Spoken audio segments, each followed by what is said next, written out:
നമ്മൾ കഴിഞ്ഞ ദിവസം യുടെ നല്ല നിലപാടിനെക്കുറിച്ച് പ്രശംസിക്കുകയും വാർത്ത ചെയ്യുകയും ചെയ്തിരുന്നു. ആ സമയത്ത് നമ്മൾ പറഞ്ഞ ഒരു പ്രധാനപ്പെട്ട വാർത്തയായിരുന്നു ഇതിൻ്റെ ചുവട് പിടിച്ചുകൊണ്ട് സൗദി അറേബ്യയും ഖത്തറും വരാൻ സാധ്യതയുണ്ട് എന്നുള്ളത്.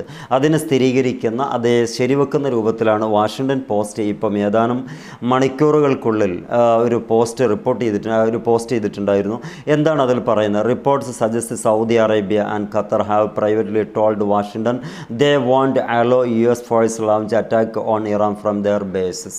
അവരുടെ ബേസുകളിൽ നിന്ന്, അവരുടെ പട്ടാള ക്യാമ്പുകളിൽ നിന്ന് ഇറാൻ ആക്രമിക്കാൻ പാകത്തിലുള്ള ഒരു നിലക്കുള്ള അംഗീകാരങ്ങളും ഞങ്ങൾക്ക് തരാൻ കഴിയില്ല എന്ന് സംയുക്തമായിട്ടുള്ള ഈ സൗദി അറേബ്യയുടെയും ഖത്തറിൻ്റെയും ഒരു പ്രസ്താവന പുറത്തു വന്നിട്ടുണ്ട്. ഇതിന് നമ്മൾക്ക് വിശാലമായിട്ട് അതിൻ്റെ ഒരു വാർത്ത നമുക്കൊന്ന് വായിച്ചു നോക്കാം. ഗൾഫ് രാജ്യങ്ങൾ നിലപാട് കടുപ്പിക്കുന്നു എന്ന ഒരു വാർത്ത നമുക്ക് മുമ്പേ കണ്ടിട്ടുണ്ടായിരുന്നു. പക്ഷേ ഇത് ഇംഗ്ലീഷിലാണ്. അതിനെ ഞാൻ മലയാളത്തിലേക്ക് ട്രാൻസ്ലേറ്റ് ചെയ്തിട്ടാണ്. പശ്ചിമേഷ്യയിൽ അമേരിക്കയുടെ സൈനിക തന്ത്രങ്ങൾക്ക് കടുത്ത വെല്ലുവിളി ഉയർത്തിക്കൊണ്ട് സൗദി അറേബ്യയും ഖത്തറും തങ്ങളുടെ നിലപാടിൽ വ്യക്തമായ മാറ്റങ്ങൾ വരുത്തിക്കൊണ്ട് റിപ്പോർട്ടുകൾ ചെയ്തിരിക്കുന്നു. ഇറാനെതിരായ ആക്രമണങ്ങൾക്ക് തങ്ങളുടെ മണ്ണിലെ US സൈനിക താവളങ്ങൾ ഉപയോഗിക്കാൻ അനുവദിക്കില്ലെന്ന് ഈ രണ്ട് രാജ്യങ്ങളും വാഷിങ്ടനെ സ്വകാര്യമായി അറിയിച്ചതായി സൂചനകൾ നൽകുന്നു.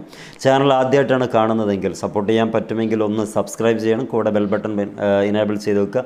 ലൈക്ക് ചെയ്യുക. നിങ്ങൾക്ക് എന്തെങ്കിലും ഒന്ന് പറയാനുണ്ടെങ്കിൽ രണ്ടക്ഷരമെങ്കിലും ഒന്ന് കമൻറ്റ് ചെയ്തിടുക. ഈ ചാനലിൻ്റെ ഉപകാരപ്പെടുമെന്ന് മനസ്സിലാക്കിയിട്ടാണ്. നമുക്കിതിൽ എന്താ പറയുന്നത് വെച്ചാൽ, കഴിഞ്ഞ ദിവസം ഒരു പ്രസ്താവന UAE ഇറക്കിയിട്ടുണ്ടായിരുന്നു. ലോജിസ്റ്റിക്കിന് വേണ്ടിയാകട്ടെ ജലപാതയോ ആകാശപാതയോ കരയോ മണ്ണോ ഒന്നും ഈ രാജ്യത്തുനിന്ന് നിങ്ങൾ ഇറാനെതിരെ ഉപയോഗിക്കരുത്. നമ്മളവിടെ പറഞ്ഞിട്ടുണ്ടായിരുന്നത് അണ്ടർസ്റ്റാൻഡിങ് ആയിട്ടുള്ള ഒരു ഡീലിംഗ് ആയിരിക്കാനും സാധ്യത. അമേരിക്ക എന്ന് പറയുന്ന രാജ്യം അത്രമേൽ കുറുക്കൻ്റെ കൗശലം ഉള്ളതുകൊണ്ട് തന്നെ ഈ വിഷയത്തിൽ അമേരിക്കയും കൂടി അണ്ടർസ്റ്റാൻഡ് ചെയ്തിട്ടുള്ള ഒരു വിഷയമായിരിക്കും.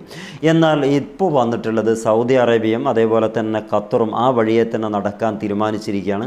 ഈ കാര്യത്തിൽ നമുക്കിങ്ങനെ പ്രധാനപ്പെട്ട വസ്തുത പറയുന്നത് തങ്ങളുടെ പരമാധികാരത്തെ മാനിക്കണമെന്നും മേഖലയിലെ സമാധാനത്തിന് ഭംഗം വരുത്തുന്ന സൈനിക നടപടിക്ക് താവളങ്ങൾ നൽകില്ലെന്നും സൗദി അറേബ്യയും ഖത്തറും വാഷിങ്ടനെ അറിയിച്ചിരിക്കുന്നു എന്നതാണ്. തീർത്തും നല്ല കാര്യം തന്നെയാണെന്ന് മനസ്സിലാക്കാൻ പറ്റും. പ്രത്യേകിച്ച് പ്രവാസികളെ സംബന്ധിച്ചിടത്തോളം ഈ കാര്യം അത്രമേൽ ഗൗരവത്തിലേക്ക് വരുമ്പോൾ ഏറ്റവും കൂടുതൽ പേടിക്കുന്നത് ഈ സൗദിയിലും UAEയിലും അതുപോലെ തന്നെ ഖത്തറിലുമുള്ളവരാണ്. കാരണം നേരത്തെ തന്നെ ഹൂത്തികൾ വലിയ രൂപത്തിൽ ആക്രമണം അയച്ചുവിട്ടതാണ് സൗദിയിലേക്ക്.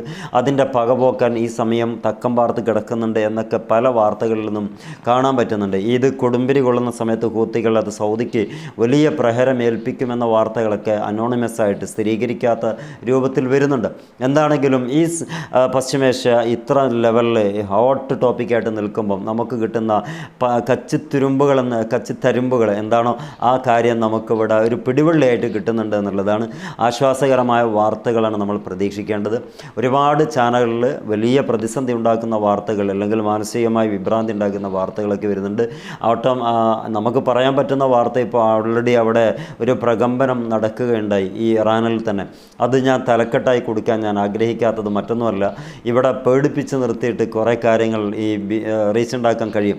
പക്ഷേ അസന്നിഗ്ധ ഘട്ടത്തിൽ മാത്രം അങ്ങനെയുള്ള തമ്പനയിൽ കൊടുക്കലായിരിക്കും ഗുണകരമെന്ന് മനസ്സിലാക്കിയിട്ടാണ് ഞാൻ ഇത് മാത്രം കൊടുത്തത്, അഥവാ സൗദിയുടെയും ഖത്തറിൻ്റെയും കാര്യങ്ങൾ മാത്രം കൊടുത്തത്. യഥാർത്ഥത്തിൽ അവിടെ ഇപ്പം വലിയ പ്രകമ്പനങ്ങൾ നടന്നു എന്ന വാർത്ത വരുന്നുണ്ട്. അത് അനോണിമസ് ആണ്, അഥവാ സ്ഥിരീകരിക്കാത്ത ഓതൻറ്റിക് ആയിട്ടുള്ളതല്ലാത്തത് കൊണ്ടാണ് നമ്മളത് വാർത്തയായിട്ട് കൊടുക്കാത്തത്. അതിൻ്റെ ഭാഗമായിട്ട് ഇറാൻ മിലിറ്ററിയുടെ ഭാഗമോ അല്ലെങ്കിൽ പ്രസ് TV ബന്ധപ്പെട്ട മേഖലകളിൽ നിന്നോ സ്ഥിരീകരിക്കുന്ന വാർത്ത വരികയാണെങ്കിൽ നമുക്കതുമായിട്ട് ബന്ധപ്പെട്ട് വാർത്ത ചെയ്യാൻ പറ്റും. പക്ഷേ ഇപ്പം നിലവിൽ സൗദി അറേബ്യയുടെയും അതുപോലെ തന്നെ ഖത്തറിൻ്റെയും നല്ല ഒരു സമീപനത്തിന് കൈയടിക്കുകയാണ് ലോകം ചെയ്യുന്നത്. കാരണം UAEയുടെ പിന്നാലെ ഇവരും പോയിട്ടുണ്ട്. അത് അഡ്ജസ്റ്റ്മെൻ്റ് ആകട്ടെ അല്ലാതിരിക്കട്ടെ, നമുക്കിത് കേട്ടാൽ മതി എന്നുള്ളതാൽ ആ ഒരു അവസ്ഥയിലാണ് ഇപ്പോൾ എത്തി നിൽക്കുന്നത്. കാരണം ഇറാനെ തകർക്കുക എന്ന് പറയുന്നത് ഈ ലോബികളുടെ ഏറ്റവും വലിയ ആ ഒരു ചിന്തയാണ്. നേരത്തെ തന്നെ ഇസ്രായേൽ ഗവൺമെൻറ്റിൻ്റെ ഏറ്റവും വലിയൊരു മീറ്റിംഗ് അവിടെ കഴിയുകയുണ്ടായി. അതിൽ ലൈവായിട്ട് ഈ നെതന്യാഹു പറയുന്നൊരു വാക്കുണ്ട്, നമ്മുടെ ഹമാസിനെ തകർത്തതുപോലെ ഇറാനിയും തകർക്കണം. അവർ വലിയ റാഡിക്കൽ ഇസ്ലാമിസ്റ്റുകളാണ്, അഥവാ തീവ്രവാദികൾ എന്ന ടെറർ എന്നതിൻ്റെ മറ്റൊരു ഭാഗമാണ് റാഡിക്കൽ. ആ വാക്കുപയോഗിച്ചിട്ടാണ് ഇറാനെ പരിചയപ്പെടുത്തിയത്. അതുകൊണ്ട് തന്നെ പെടുന്നനെ നമ്മൾ അറ്റാക്ക് നടത്തും. അതിൻ്റെ കാര്യങ്ങളൊക്കെ പൂർണ്ണമായി കിട്ടുന്നവർക്ക് നമുക്ക് വീഡിയോ ചെയ്യാം. എന്താണെങ്കിലും അലയൊലികളൊക്കെ ഓരോ മിനിറ്റിലും പുതിയ പുതിയ അപ്ഡേഷനുകൾ വന്നുകൊണ്ടിരിക്കുന്നുണ്ട്. ചിലർക്ക് പ്രയാസമാകുന്നുണ്ടെങ്കിൽ, ചില വീഡിയോസുകൾ കണ്ടിന്യൂ ചെയ്യുമ്പോൾ പ്രയാസമാകുന്നുണ്ടെങ്കിൽ നിങ്ങളോട് ക്ഷമിക്കാൻ ആവശ്യപ്പെടുകയാണ്. മറ്റൊന്നും കൊണ്ടല്ല, നമ്മൾ അപ്ഡേറ്റ് ചെയ്യുന്നത് അത്രമേൽ മനസ്സിലാക്കിയിട്ട് മാത്രം ചെയ്യുന്ന അപ്ഡേഷനുകളാണ്. അല്ലാതെ വാരി വലിച്ച് അപ്ഡേഷൻ ചെയ്യാനാണെങ്കിൽ ഒരുപാട് സോഴ്സുകൾ ഇത് വരുന്നുണ്ട്. വാർത്തകൾക്കൊരു പഞ്ഞവുമില്ല. കിട്ടുന്ന മുറക്ക് നമുക്കത് നമുക്കെന്താ അങ്ങനെയുള്ള ഒരു സെറ്റപ്പ് ഇല്ലാത്ത രീതിക്ക്, അല്ലെങ്കിൽ ട്രസ്റ്റഡ് അല്ലാത്ത രീതിക്ക് കിട്ടുന്ന വാർത്തകളൊക്കെ ചെയ്യുന്നതാണെങ്കിൽ എളുപ്പത്തിൽ ഒരുപാട് വാർത്തകൾ നമുക്ക് ചെയ്യാൻ പറ്റും. പക്ഷേ വാല്യുബിളാണെന്ന് തോന്നുന്നതും ചെയ്യണം, വീഡിയോയിലൂടെ അറിയിക്കണമെന്ന് തോന്നുന്നതും മാത്രമേ നമ്മളിപ്പം വീഡിയോ സഹിതം ചെയ്യുന്നുള്ളൂ. ഏതാണെങ്കിലും ഖത്തറിനെയും അതേപോലെ സൗദിയെയും നമുക്ക് അഭിനന്ദിക്കാം. ഗ്ലോബൽ സൗത്ത് എന്ന ഈ പേജിലും ഇതേ സംഭവം കാണാൻ പറ്റുന്നുണ്ട്. നിങ്ങളൊന്ന് എടുത്തു നോക്കിയാൽ മതി. സ്ക്രീൻഷോട്ട് ഞാൻ ചെയ്യുന്നില്ല. സ്ക്രീൻഷോട്ട് ചെയ്യുമ്പോൾ ഇതൊന്ന് വേറെ ലെവലിലേക്ക് അത്രയും ടൈം സ്പെൻഡ് ചെയ്യേണ്ടതുള്ളതുകൊണ്ടാണ്. എന്താണെങ്കിലും പറ്റാവുന്ന, അർഹതപ്പെടുന്ന, മനസ്സിലാക്കാൻ പറ്റുന്ന, വിശ്വസിക്കാൻ പറ്റുന്ന രൂപത്തിലുള്ള വാഷിങ്ടൺ പോസ്റ്റ് എന്നൊക്കെയാണ് ഈ വിവരങ്ങൾ പോസ്റ്റ് ചെയ്യുന്നത്. അതുകൊണ്ട് തന്നെ ഇത് ഉള്ളത് തന്നെയാണെന്ന് മനസ്സിലാക്കാം. വാഷിങ്ടൺ പോസ്റ്റ് എന്നുള്ള നിലക്ക് ഉള്ളത് തന്നെയാണെന്ന് മനസ്സിലാക്കാൻ കഴിയും. അത്രയ്ക്കല്ലേ നമുക്ക് ചികഞ്ഞ് അന്വേഷിക്കാൻ പറ്റുള്ളൂ. എന്താണ് ഇത് കേൾക്കുമ്പോൾ ഒരു സുഖമുണ്ട്. അമേരിക്ക എന്ന് പറയുന്ന രാജ്യത്തോട് തൽക്കാലം നമ്മളെ ബുദ്ധിമുട്ടിക്കരുത് എന്ന് പറയുന്നുണ്ട്. ഞങ്ങൾ ബുദ്ധിമുട്ടാകുന്നത് കൊണ്ട് ഞങ്ങളൊന്ന് രക്ഷിച്ച് തരണമെന്നാണ്. കാരണം ഞങ്ങളിത് പറയാതിരുന്നാൽ ഇറാൻ നമ്മളെ വിടില്ല. അതുകൊണ്ട് നിങ്ങളോട് ഒരു വെറുപ്പുണ്ടായിട്ടില്ല. അങ്ങനെയുള്ളൊരു മെൻറ്റാലിറ്റി ആയിരിക്കും ഖത്തറിനും സൗദിക്കൊക്കെ. കാരണം അവരെ വെറുപ്പിച്ചാൽ പ്രയാസമാണ്, ഇവരെ വെറുപ്പിച്ചാൽ അതിനേക്കാൾ പ്രയാസമാണ്. അതുകൊണ്ട് തൽക്കാലം ആരോടും നിൽക്കുന്നില്ല. ഞാൻ തൽക്കാലം നിങ്ങൾ തീരുമാനമാകുന്നത് വരെ ഞാളൊന്നും അറിയില്ലേ എന്നുള്ള രൂപത്തിൽ നിൽക്കാനായിരിക്കാം സൗദി, ഖത്തർ, ദുബൈ, ബന്ധപ്പെട്ട ഇമറാറ്റ്സുകളൊക്കെ അങ്ങനെ ആയിരിക്കാം ഉദ്ദേശിക്കുന്നുണ്ടാകുക. എന്താണെങ്കിലും പുതിയ വാർത്തയാണ്. ഈ വാർത്തയിൽ നമുക്ക് സന്തോഷം തന്നെയാണ് തരുന്നത്. ഇനി അടുത്ത നിമിഷം എന്ത് സംഭവിക്കുമെന്നുള്ള അറിയില്ല. നെതന്യാഹുവിൻ്റെ മീറ്റിംഗ് കഴിഞ്ഞു. നാളെ പുതിയ മീറ്റിംഗ് ഉണ്ട്. അതിനെ സെഷൻ കംപ്ലീറ്റ് ചെയ്യുന്നതിന് മുമ്പായിട്ട് അത് നേരത്തെ തന്നെ സെഷൻ കംപ്ലീറ്റ് ചെയ്യണമെന്നൊക്കെയുള്ള വാർത്തയും പുറത്ത് വരുന്നുണ്ട്. കാരണം അദ്ദേഹത്തിൻ്റെ വിചാരണ വേഗത്തിലാക്കണമെന്നുള്ളതൊക്കെ പുറത്തു വന്ന വാർത്തയാണ്. അഹ്നോത്ത് എന്ന് പറയുന്ന ആ പത്രം നിങ്ങൾ നോക്കാൻ പറ്റുമെങ്കിൽ അവിടെ നോക്കിയാൽ കൃത്യമായിട്ട് അറിയാൻ പറ്റും. അപ്പോൾ ഇത്രയും കാര്യങ്ങളൊക്കെ പുകഞ്ഞു നിൽക്കുന്നിടത്തു നിന്നാണ് ഇവർ പറയുന്നത് ഇങ്ങനെയൊക്കെ നമ്മളെ മണ്ണെന്ന് ചെയ്യാൻ കഴിയില്ല, പറ്റില്ല, അതിനനുവദിക്കില്ല.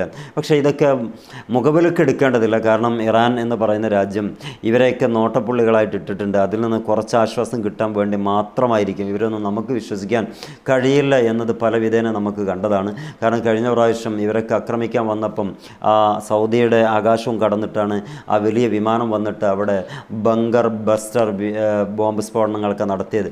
ഇവരുടെ മുകളിലൂടെ വന്നിട്ടാണെന്നാണ് പറയപ്പെടുന്നത്. പസഫിക്കിൻ്റെ മുകളിലൂടെയും വന്നു എന്നുള്ള പേരുമുണ്ട്. പക്ഷേ ഇവർ തുറന്നു കൊടുക്കാതെ ഇത് വരില്ല എന്നും, ഇസ്രായേലിന് ആ വിമാനങ്ങളൊക്കെ വന്നിട്ട് ഒറ്റ രാത്രി കൊണ്ട് വലിയ രൂപത്തിലുള്ള ആളുകളെയൊക്കെ കൊന്നുകളഞ്ഞിട്ട് തിരിച്ചു പോകാൻ പറ്റിയതും ഇവരൊക്കെ ആകാശപാത തുറന്നു കൊടുത്തത് കൊണ്ടാണെന്നുള്ളത് നമ്മൾ മറക്കാതിരിക്കുക. ഇവരത്ര നല്ല പുള്ളികളല്ല. എന്നാലും പുതിയ ഒരു തീരുമാനം വരുമ്പോൾ നമ്മളൊക്കെ അതിൻ്റെ കൂടെ നിൽക്കേണ്ടവരാണല്ലോ. എന്താണെങ്കിലും നല്ലത് വരട്ടെന്ന് ആശംസിക്കുന്നു. ചാനൽ സബ്സ്ക്രൈബ് ചെയ്യുക. അതേപോലെ നിങ്ങളുടെ അഭിപ്രായങ്ങളൊന്ന് രേഖപ്പെടുത്തുക. മറ്റൊരു വിഷയത്തിൽ വീണ്ടും കാണാം. Wish you all the best. Good bye.